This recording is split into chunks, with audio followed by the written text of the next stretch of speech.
ശിവപ്രസാദം ജ്യോതിഷത്തിലേക്ക് എല്ലാവർക്കും സ്വാഗതം. ഇന്ന് നമ്മളിവിടെ വന്നിരിക്കുന്നത് ഒരു കഥ, ഭഗവാന്റെ, അതായത് ഭഗവാൻ ശ്രീകൃഷ്ണൻ്റെ ഒരു കഥ പറയാനായിട്ടാണ്. അതായത് ഭഗവാന്റെ വൃന്ദാവനത്തിലെ അദ്ദേഹത്തിൻ്റെ ബാലലീലകൾ, ബാല്യകാലത്ത് അദ്ദേഹത്തിൻ്റെ ലീലകളും ഒക്കെ നിറഞ്ഞ ഒരു കഥയാണ് പറയുന്നത്. അപ്പോൾ ഈ കഥ ഭാഗവതത്തിൽ ഭഗവാന്റെ ഗോപികമാരോട് ഒത്തുള്ള ആ ലീലകളൊക്കെ നമ്മൾ ഭാഗവതത്തിൽ വായിക്കുകയാണെങ്കിലും അതുപോലെ കഥകളൊക്കെ കേൾക്കുകയാണെന്നുണ്ടെങ്കിൽ നമുക്ക് വളരെ സന്തോഷം, അതായത് എന്തെന്നില്ലാത്തൊരു പരമാനന്ദം നമ്മളിൽ വന്ന് അണിയുന്നതായിട്ട് കാണാം. അതായത് നമുക്ക് സന്തോഷകരമായൊരു വാർത്ത കേൾക്കാനും അതുപോലെ നമ്മുടെ ഉള്ളിൽ സന്തോഷം വന്ന് നിറയാനും ഒക്കെ ഭഗവാന്റെ ഈ ലീലകഥകൾ കേൾക്കുകയാണെങ്കിൽ നമുക്ക് ഉണ്ടാകുന്നതാണ്. അപ്പോൾ എല്ലാവരും ഭാഗവതത്തിലെ ഈ ഭാഗം ഉറപ്പായിട്ടും വായിക്കണം. ഭഗവാന്റെ ബാലലീലകളും യൗവനാവസ്ഥയിൽ ഗോപികമാരോടൊത്തുള്ള അദ്ദേഹത്തിൻ്റെ ലീലകളും ഒക്കെ വായിക്കുന്നത് വളരെ നന്നായിരിക്കും. അപ്പം ഇന്നും നമ്മൾ പറയാൻ പോകുന്നത് ഭഗവാന്റെ ബാലലീലകളെ പറ്റി. ഭഗവാൻ ഞാൻ പറഞ്ഞല്ലോ, വൃന്ദാവനത്തിൽ നന്ദഗോപരെടുത്തും യശോദയുടെ അടുത്തും നമ്മുടെ വസുദേവരെ കൊണ്ടുവന്ന കാര്യവും ഒക്കെ കഴിഞ്ഞ വീഡിയോയിൽ പറഞ്ഞിട്ടുണ്ടായിരുന്നല്ലോ. അപ്പോഴവിടെ വന്ന് അങ്ങനെ അവിടെയുള്ള ഗോപീജനം, അവിടെ വൃന്ദാവനമെന്ന് വെച്ച് കഴിഞ്ഞാൽ അതായത് ഗോകുലം, വൃന്ദാവനമല്ല ഗോകുലം, പിന്നീടാണ് വൃന്ദാവനം ഉണ്ടായത്. അപ്പോൾ ഭഗവാൻ ജനിക്കുന്ന സമയത്ത് അത് ഗോകുലമായിരുന്നു. അപ്പം ഗോകുലത്തിൽ എന്ന് വെച്ചാൽ അവിടെ സന്തോഷങ്ങൾ മാത്രം, എന്ന് വെച്ചാൽ അത്ര സന്തോഷം മാത്രം നിറഞ്ഞൊരു സ്ഥലമാണ്. അതായത് ആളുകളായാലും അവിടെയുള്ള ആളുകളൊക്കെ ആയാലും വളരെ നിഷ്കളങ്കരാണ്. എന്ന് വെച്ചാൽ അവർക്ക് യാതൊന്നും ഇപ്പം നമ്മുടെയൊക്കെ കൂടുതൽ കരുതി വയ്ക്കണമെന്നോ അല്ലെങ്കിൽ ഇങ്ങനെ സ്വത്തുക്കൾ അങ്ങനെയുള്ള ഇതൊന്നുമില്ല. അവർക്ക് അന്നന്നത്തെ കാര്യങ്ങൾ നടക്കണം.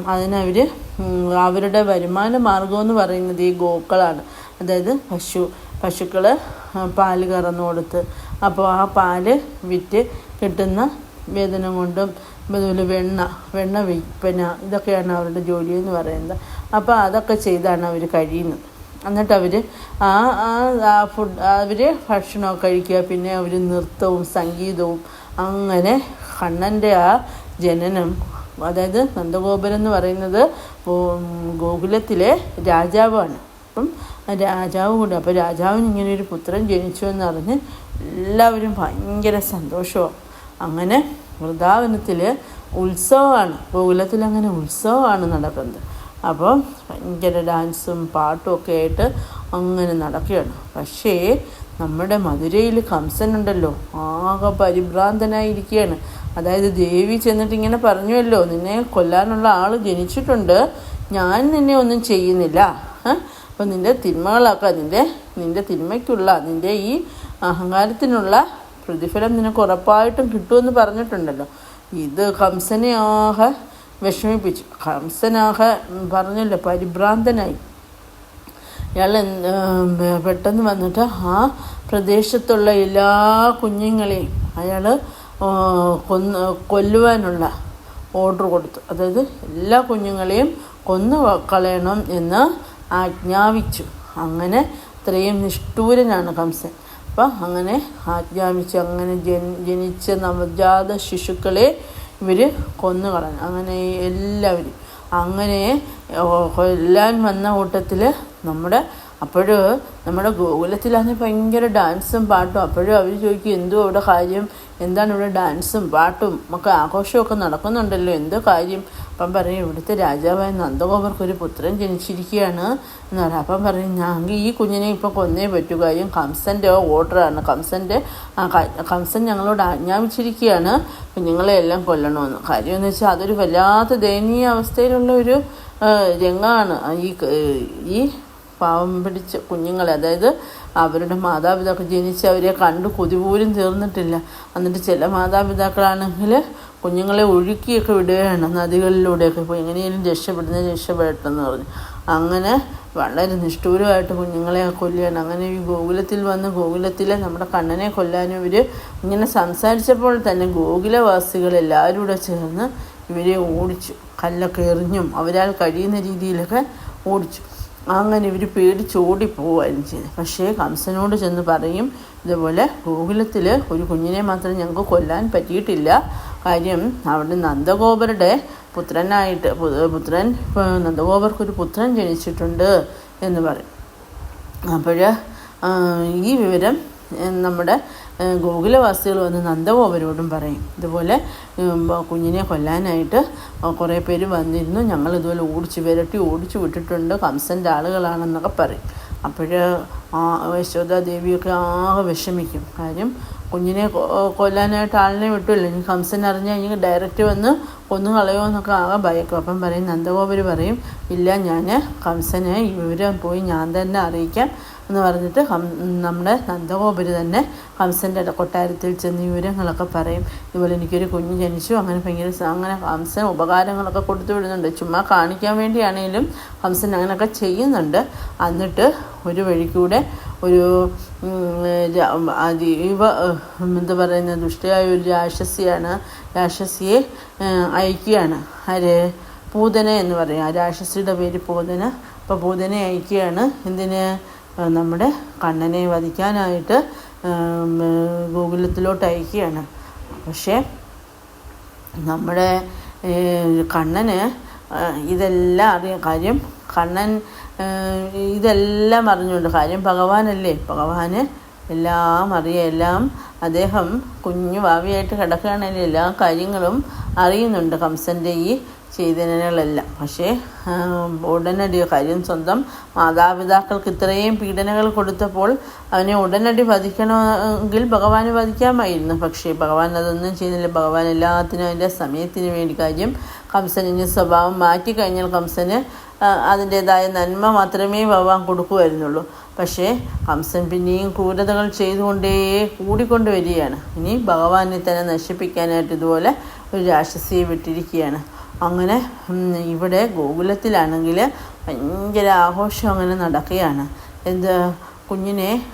കുഞ്ഞിൻ്റെ പേരിടൽ ചടങ്ങ് നടത്തുകയാണ്. പേരിടാനുള്ള ചടങ്ങുകൾ, അതായത് നമ്മുടെ നൂലുകെട്ട് ചടങ്ങില്ലേ, അതുകൂട്ടൊരു ചടങ്ങ് നടക്കുകയാണ്. അപ്പോൾ ഗോകുലവാസികളെല്ലാം ഞാൻ പറഞ്ഞുവല്ലോ, എപ്പോഴും പാട്ടും നൃത്തവും ഒക്കെ ആയിട്ട് അങ്ങനെ സന്തോഷമത്തരായിട്ടാണ് ഇരിക്കുന്നത്. അവിടെ കള്ളവും കപടവും അസൂയലുക്കളും ഒന്നുമില്ല. എല്ലാം അവിടെ അങ്ങനെയാണ്. ഇന്നും ഗുജറാത്തിൽ നമ്മുടെ വൃന്ദാവനത്തിൽ അങ്ങനെയാണെന്നാണ് പറയപ്പെടുന്നത്. അങ്ങനെ പാട്ടും ഡാൻസും സന്തോഷം മാത്രമാണ് അവിടെ. അങ്ങനെയുള്ള അങ്ങനെ എല്ലാവരും അങ്ങനെ നിൽക്കുന്ന സമയത്ത് ഈ രാക്ഷസി അങ്ങനെ വരികയാണ്. പൂതന അങ്ങനെ വന്നിട്ട് പൂതന വേഷം മാറി അതീവ സുന്ദരിയായിട്ടാണ് വരുന്നത്. സുന്ദരിയായിട്ട് അങ്ങനെ വന്നു ഭഗവാനെ എൻ്റെ അടുത്ത് വരും. അപ്പോൾ മറ്റുള്ളവരൊക്കെ ഓർക്കും ഏതോ ബ്രാഹ്മണ സ്ത്രീ മറ്റോ ആണ്, കുഞ്ഞിനെ കാണാൻ ആശീർവദിക്കാൻ വന്നെയാണെന്ന് കരുതും. കുഞ്ഞിനെ എടുത്തങ്ങ് മടിയിലിരുത്തിയിട്ട് പതുക്കെ കുഞ്ഞിന് പറയും, ഈ കുഞ്ഞ് എൻ്റെ മടിയിലിരുന്നപ്പോഴേ എനിക്ക് ഈ കുഞ്ഞിന് മുല കൊടുക്കാനുള്ള ഒരു വികാരം വരികയാണ് എന്ന് പറയും. അന്ന് പറയുമ്പോൾ അവർ യശോദയൊക്കെ സമ്മതിക്കും കുഞ്ഞിന് മുല കൊടുക്കാനായിട്ട്. പക്ഷേ ഇവൾ മുലയിൽ വിഷം തേച്ച് വെച്ചിരിക്കുകയായിരുന്നു. അങ്ങനെ കണ്ണനെ എടുത്ത് മുല കൊടുക്കും. കണ്ണൻ ആ പൂതനയുടെ പാല് കുടിക്കുകയും ചെയ്യും. പക്ഷേ കുറേ കഴിയുമ്പോഴത്തേക്ക് പൂതന വേദന കൊണ്ട് ഓടും. അതായത് അവളുടെ യഥാർത്ഥ രൂപത്തിൽ വരും. യഥാർത്ഥ രൂപത്തിൽ വന്ന് കണ്ണനെയും കൊണ്ടങ്ങ് ആകാശത്തോട്ടങ്ങ് ഉയരുകയാണ് ചെയ്യുന്നത്. അതായത് ഇവൾ രാക്ഷസിയല്ലേ, ആകാശം മുട്ടയുള്ളവളാണ്. അപ്പോൾ ആ രാക്ഷസീയ രൂപം കണ്ട ആളുകളെല്ലാം ഭയചകിതരാകും. പക്ഷേ ആ കണ്ണൻ പാല് കുടിച്ചവളുടെ രക്തവും എല്ലാമാണ് വലിച്ചു കുടിച്ച് അങ്ങനെ അവൾക്ക് മോക്ഷം, അതായത് മരിക്കുകയാണ്. പക്ഷേ അവൾക്ക് അതിലൂടെ മോക്ഷവും കൊടുക്കുകയാണ്. ഏതോ ഒരു അപ്സരസ്സായിരുന്നു, ആ അപ്സരസ്സിന് മോക്ഷം കിട്ടിയതാണ്. അതായത് കഴിഞ്ഞ ജന്മത്തിൽ ഒരു അപ്സരസ്സായിരുന്നു ഈ പൂതന. പക്ഷേ എന്തോ ശാപത്താൽ ഇങ്ങനെ രാക്ഷസിയായിട്ട് പിറന്നതാണ്. അങ്ങനെ ഭഗവാൻ്റെ അടുത്ത് വന്ന് ഭഗവാന്റെ കുറച്ച് നേരം ആണെങ്കിലും ഭഗവാന്റെ അമ്മയുടെ സ്ഥാനത്താണല്ലോ മുല കൊടുത്തത്. അതുകൊണ്ട് തന്നെ ഭഗവാന് അത്രയും കരുണാനിധിയാണ് ഭഗവാൻ എന്ന് കണ്ടോണം പൂതനയ്ക്ക് മോക്ഷം കൊടുക്കുകയാണ് ചെയ്തത്. പിന്നീട് അങ്ങനെ കണ്ണൻ അങ്ങനെ വൃന്ദാവനത്തിൽ വളർന്നു വരികയാണ്. അതുപോലെ കുസൃതികളാണ് ഭയങ്കര. ഇച്ചിരി നടക്കാനൊക്കെ തുടങ്ങിക്കഴിഞ്ഞപ്പോൾ നിലത്തിരിക്കത്തില്ല, അങ്ങ് ഓട്ടവും മെകളവും ഒക്കെയാണ്. അതിനുശേഷം ഇത്തിരിയും കൂടെയൊക്കെ ആയിക്കഴിഞ്ഞപ്പോൾ, അതായത് ഇച്ചിരി ബാലനൊക്കെ ആയിക്കഴിഞ്ഞപ്പോൾ പിന്നീട് എന്താ പറയുന്നത്, ഗോപസ്ത്രീകളുടെ കൂടെ പോവുക, അവരുടെ വെണ്ണ കട്ട് കഴിക്കാനൊക്കെ തുടങ്ങി. ഓരോ വീടുകളിലൊക്കെ കയറി കൂട്ടുകാരൊക്കെ ആയിട്ട് വെണ്ണ കട്ട് കഴിക്കാൻ, അതുപോലെ അങ്ങനെ വെണ്ണ ഭയങ്കര ഇഷ്ടമാണ് നമ്മുടെ ഭഗവാനെ. വെണ്ണ ഭയങ്കര ഇഷ്ടമാണ്. അങ്ങനെ വെണ്ണ കട്ടൊക്കെ കഴിച്ചു. പിന്നെ അതുപോലെ തന്നെ ഇങ്ങനെ പിന്നെ ഗോപസ്ത്രീകളുടെ വസ്ത്രങ്ങളൊക്കെ എടുത്ത്, അതായത് യമുനയിൽ കുളിക്കാൻ ഗോപസ്ത്രീകളൊക്കെ ഇറങ്ങിയപ്പോൾ അവരുടെ വസ്ത്രങ്ങൾ എടുത്ത് ഒളിച്ചു വെക്കുക. അപ്പം പിന്നെ അവർ യാചിക്കും, കണ്ണാ ഞങ്ങൾക്ക് ഞങ്ങളുടെ വസ്ത്രമൊക്കെ തിരിച്ചു തരണമെന്നൊക്കെ പറഞ്ഞ് യാചിച്ചപ്പോൾ പിന്നെ ഭഗവാൻ കൊടുക്കുന്നുണ്ട്. അതുപോലെ തന്നെ പിന്നീട് യൗവനാവസ്ഥയൊക്കെ എത്തി ഭഗവാൻ. അപ്പം ആ ഒരു കാലഘട്ടത്തിൽ, അതായത് യൗവനമല്ല, കൗമാരപ്രായം, ആ ഒരു പ്രായമായപ്പോഴാണ് പിന്നീട് രാധാദേവിയെ കണ്ടുമുട്ടുന്നത്. രാധാദേവി എന്ന് വെച്ചാൽ ആരാണെന്ന് അറിയാമല്ലോ. ആ ദേവി എന്ന് പറയുന്നത് രാധാദേവിയാണ് ഭഗവാൻ കണ്ണൻ്റെ, അതായത് ഭഗവാൻ നാരായണൻ്റെ തന്നെ പ്രേമസ്വരൂപം, ലക്ഷ്മി ദേവിയുടെ പ്രേമസ്വരൂപത്തിലുള്ള രൂപമാണ് രാധാദേവി. അപ്പം രാധാദേവിയും ഭഗവാനും എന്ന് പറഞ്ഞാൽ അത്ര സ്നേഹത്തിലാണ്. എപ്പോഴും സ്നേഹവും പ്രണയവും മാത്രമേ ഉള്ളൂ അവരുടെ ഉള്ളിൽ. പക്ഷെ അവരും അങ്ങനെ ആണ് ദേവി നമ്മുടെ ഈ ഭൂലോകത്തിൽ വരാനൊരു കാരണമുണ്ട്. അതായത് ഒരു ദിവസം അങ്ങനെ ഇവർ ഗോലോകത്തിൽ, അതായത് ഭഗവാൻ കൃഷ്ണൻ്റെ കഥയല്ല പറയുന്നത്, നാരായണനായിട്ടിരിക്കുമ്പോൾ രാധാദേവിയും കൂടെ ഗോലോകത്തിൽ അങ്ങനെ പ്രണയിച്ച്, ദേവി കഴിച്ചിട്ട് അതിൻ്റെ ബാക്കിയാണ് ഭഗവാന് കൊടുക്കുന്നത്. എപ്പോഴും സ്നേഹവും പ്രണയവും മാത്രമേ ഉള്ളൂ. അപ്പോൾ ഈ സമയത്ത് ഭഗവാന്റെ, അതായത് നാരായണൻ്റെ ഒരു പരമഭക്തൻ ആയ ശ്രീരാമൻ അവിടെ കാണാൻ വരികയാണ്. അത് ഭഗവാനെ കാണാനായിട്ട് വരികയാണ്. പക്ഷേ ഇദ്ദേഹത്തിനാണെങ്കിൽ ഇവരുടെ ഈ പ്രണയവും ഇതൊന്നും കണ്ടിട്ട് അങ്ങോട്ട് ഇഷ്ടപ്പെടുന്നില്ല. അപ്പം നാരദ മഹർഷിയാണ് ഇദ്ദേഹത്തെ കൊണ്ടുവരുന്നത്. അപ്പം നാരദ മഹർഷിയോട് തന്നെ പറയും, ഈ ഭഗവാന് എൻ്റെ ഭഗവാൻ നാരായണൻ എൻ്റേതാണ്. അപ്പം എനിക്ക് ഇതുപോലൊരു സ്ത്രീയായിട്ട് ഭഗവാൻ ഇങ്ങനെ കഴിയുന്നതൊന്നും എനിക്കത്ര ഇഷ്ടമൊന്നുമല്ല എന്നൊക്കെ പറയാം. അന്നേരം പറയും, ഇല്ല, രാധാദേവി എന്ന് പറയുന്നത് അത്ര പരിശുദ്ധയാണ്. അപ്പോൾ എന്നൊക്കെ നാരദൻ പറഞ്ഞിട്ടൊന്നും ഇയാൾ അംഗീകരിക്കത്തില്ല. അങ്ങനെ ഇദ്ദേഹം കണ്ണന് ഒരു കൂടം നെയ്യുമായിട്ടാണ് വരുന്നത്, വെണ്ണ. അപ്പോൾ വെണ്ണ ഇങ്ങനെ കൊണ്ടുവന്ന് ഭഗവാന്റെ കയ്യിലോട്ട് കൊടുക്കുമ്പോൾ ഭഗവാൻ അത് ദേവിയുടെ കൈ കൊടുക്കും. ദേവിയുടെ കൈ കൊടുത്തിട്ട് ദേവി അതിൽ നിന്ന് കഴിച്ചിട്ടാണ് ഭഗവാന് വായി വെച്ച്, സാധാരണ അങ്ങനെയാണ് ചെയ്യുന്നത്, അതുപോലെ തന്നെ ചെയ്യും. പക്ഷേ ഈ ഭഗവത് ഭക്തന് അത് ഇഷ്ടപ്പെടത്തില്ല. അദ്ദേഹം പറയും, ഇവരുടെ ഈ പ്രണയ ലീലകളൊന്നും ശരിയല്ല, അതുകൊണ്ട് തന്നെ ഞാൻ ശപിക്കുകയാണ് നിങ്ങളെ. പിന്നെ ഇങ്ങനെ നിങ്ങളുടെ ഉച്ഛിഷ്ടം ഭഗവാന് കൊടുത്തതിനാൽ ഞാൻ നിങ്ങളെ ശപിക്കുകയാണ്. ഇനി നിങ്ങൾ കണ്ണനെ ഒരു 100 വർഷത്തേക്ക് തന്നെ മറന്നു പോട്ടെ, അതായത് നാരായണനെ മറന്നു പോട്ടെ, അങ്ങനെ നിങ്ങൾ പിരിയട്ടെ എന്ന് ശാപം കൊടുക്കും. അങ്ങനെ അതായത് ഭഗവാൻ എന്നിട്ട് ഒന്നും മറുപടി പറയുന്നില്ല. ഭഗവാൻ അതീവ ദുഃഖിതനായിട്ടാണ് ഗോലോകത്ത് കാണപ്പെടുന്നത്. അങ്ങനെ ദേവിയും അങ്ങനെ അവിടെ വെച്ച് രണ്ടുപേരും പിരിഞ്ഞതാണ്. പക്ഷേ രാധാദേവി വന്നതിന് ശേഷമാണ് കണ്ണൻ വരുന്നത്. പക്ഷേ പിന്നീട് ഗോകുലത്തിൽ വെച്ച്, അതായത് ഗോകുലത്തിൻ്റെ തൊട്ടടുത്ത ഗ്രാമമാണ് രാധാദേവിയുടെ ഗ്രാമം എന്ന് പറയുന്നത്. അപ്പോൾ ആ ഗ്രാമത്തിൽ വെച്ച് വൃന്ദാവനമല്ല ഗോകുലത്തിൽ വെച്ച് ശ്രീകൃഷ്ണനും രാധാദേവിയും കണ്ടുമുട്ടുകയാണ്. അപ്പോൾ അങ്ങനെ യാദൃശ്യമായിട്ടാണ് കണ്ടുമുട്ടുന്നത്. പക്ഷേ ഇവർക്ക് മുജ്ജന്മ ബന്ധമുണ്ട്. ഇവർ അത് റീസൺ ഞാൻ പറഞ്ഞല്ലോ, ഇങ്ങനെയാണ് ഇവർ അകന്നത്.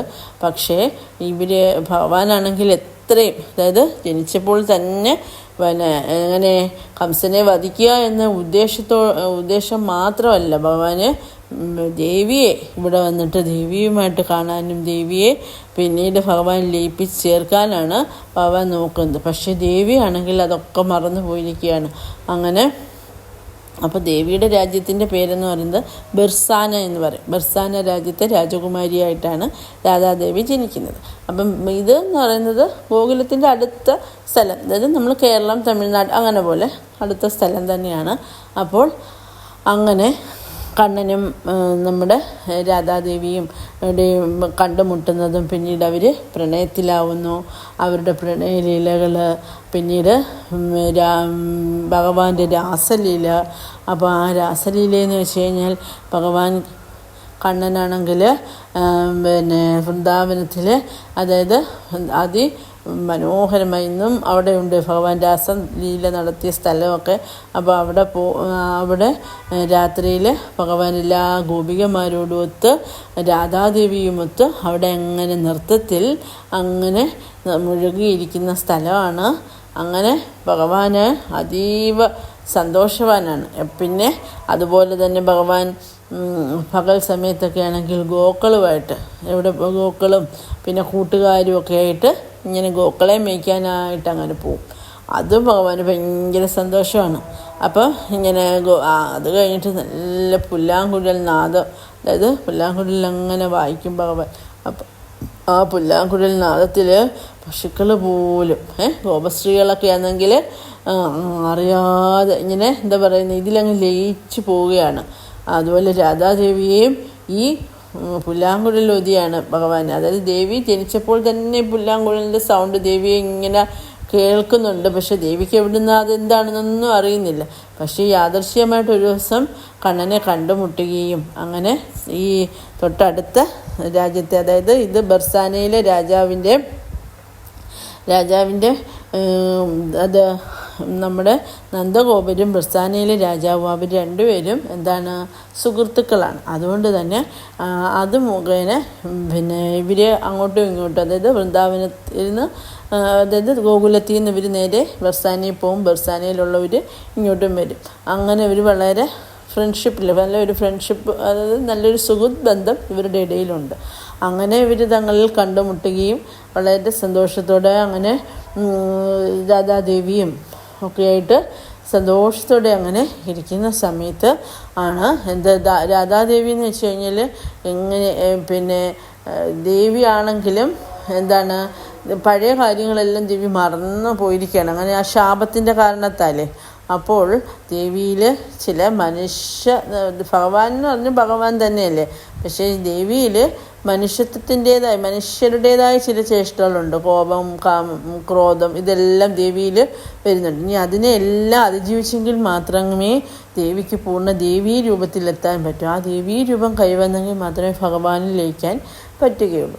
അതുകൊണ്ട് തന്നെ അപ്പോൾ അവിടെ വെച്ച് ഭഗവാൻ ആ വൃന്ദാവനത്തിൽ പിന്നീട് ഇതിനിടയിൽ ഒരു സംഭവം ഉണ്ടാകുന്നുണ്ട്. നമ്മുടെ കംസൻ ശ്രീകൃഷ്ണ ഭഗവാനെ വധിക്കാനായിട്ട് പല അസുരന്മാരെ വിടുന്നുണ്ട്. ഇതൊന്നും ഫലിക്കാതെ വരുമ്പോൾ വൃന്ദാവനമല്ല ഗോകുലം തന്നെ അദ്ദേഹം തീ വെച്ച് നശിപ്പിക്കുകയാണ് ചെയ്യുന്നത്. ആ ദുഷ്ടൻ അത് തീ വെച്ച് നശിപ്പിക്കുകയാണ്. അങ്ങനെ ഇവർക്ക് അഫേമി സ്ഥാനം കൊടുത്തതാരാണ്? ബർസാനയിലെ രാജാവായിരുന്നു. അപ്പോൾ അതായത് രാധാദേവിയുടെ അച്ഛൻ. അങ്ങനെ കണ്ണനും നന്ദഗോപരും യശോദ എല്ലാവരും ബർസാനയിൽ പോവും. അങ്ങനെ ബർസാനയിലാണ് അപ്പോഴും ഇവർ തങ്ങളിലുള്ള ബന്ധം കൂടുതലങ്ങ് അടുക്കാനും അത് കാരണമായി. കാര്യം രാധാദേവിയുടെ കൊട്ടാരത്തിൽ തന്നെയാണ് കണ്ണനും.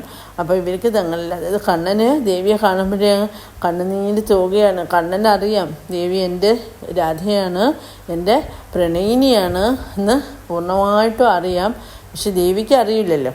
ദേവിക്ക് ആദ്യമൊക്കെ ഓരോ കുറുമ്പുകളൊക്കെ കാട്ടിയെങ്കിലും പിന്നീട് കണ്ണനോട് ഭയങ്കര സ്നേഹവും പ്രണയവും ഭക്തിപരമായ പ്രണയമാണ് ദേവിക്ക്.